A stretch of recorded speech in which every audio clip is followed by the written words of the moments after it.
আচ্ছা, আমরা আজকাল দেখতে পাচ্ছি যে এআই নানা বিষয়ে কাজ করে দিচ্ছে, মানে নানা জিনিসের ভূমিকা এআই পালন করছে। কখনো গান বানিয়ে দিচ্ছে, তখন মিউজিশিয়ান হয়ে যাচ্ছে। কখনো ছবি বানিয়ে দিচ্ছে, নানা ধরনের ডিজাইন বানিয়ে দিচ্ছে, গ্রাফিক ডিজাইনার হয়ে যাচ্ছে। আচ্ছা, আগে কখনো শুনেছেন যে এআই বিয়ের পাত্র হয়ে গেছে? হ্যাঁ, ঠিক শুনেছেন। এআই এখন বিয়ের পাত্রের ভূমিকাও পালন করে দিচ্ছে। আসলে ওটা ঠিক ছবি নয়, ওটা চ্যাট জিপিটির সাহায্যে বানানো একটা এআই। এই এআইকেই বিয়ে করেছে জাপানের এক মেয়ে।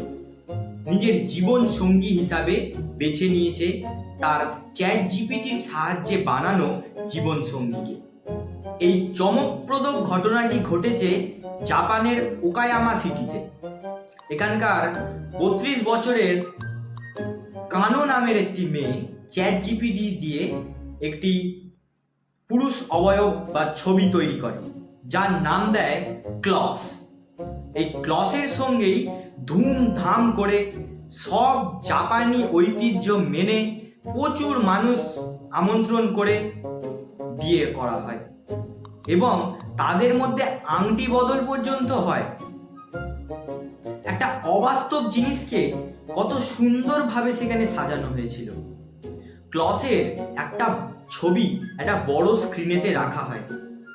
তাদের মধ্যে আংটি বদলও হয়েছিল। কিভাবে জানেন? কানো নিজের আংটিটা রেখে দেয় ক্লসের ছবির পাশে, আর ক্লসের ছবির পাশে রাখা অন্য আংটি পরে নেয় নিজের হাতে। এই ঘটনাটা এমনভাবে ঘটছিল সেই সময়, একটা সময় যেন মনে হচ্ছিল যে সত্যি বোধহয় ক্লস আর্টিফিশিয়াল ইন্টেলিজেন্স নয়। একটা সময় মনে হচ্ছিল তার মধ্যে বোধহয় সত্যি আবেগের সঞ্চার হয়েছে। এ ধরনের ঘটনা আগে আমরা নানা টিভিতে বা সিনেমাতে দেখেছি, অনেক অ্যানিমেতে আমরা দেখেছি। আর্টিফিশিয়াল ইন্টেলিজেন্সের সঙ্গে এই মনের সম্পর্ক আজ বাস্তবেও ঘটছে। এই ধরনের ঘটনা, এই ঘটনার উপরে আপনার কি প্রতিক্রিয়া, আপনার মন্তব্য এই ভিডিওতে কমেন্ট করে জানাবেন, আমি সেগুলো পড়ব। আর এ ধরনের ভিডিও, এ ধরনের তথ্য জানতে গেলে, এ ধরনের চমকপ্রদ ঘটনা যদি আপনি আরো জানতে চান, তবে চ্যানেলটাকে সাবস্ক্রাইব করে রাখুন। নমস্কার।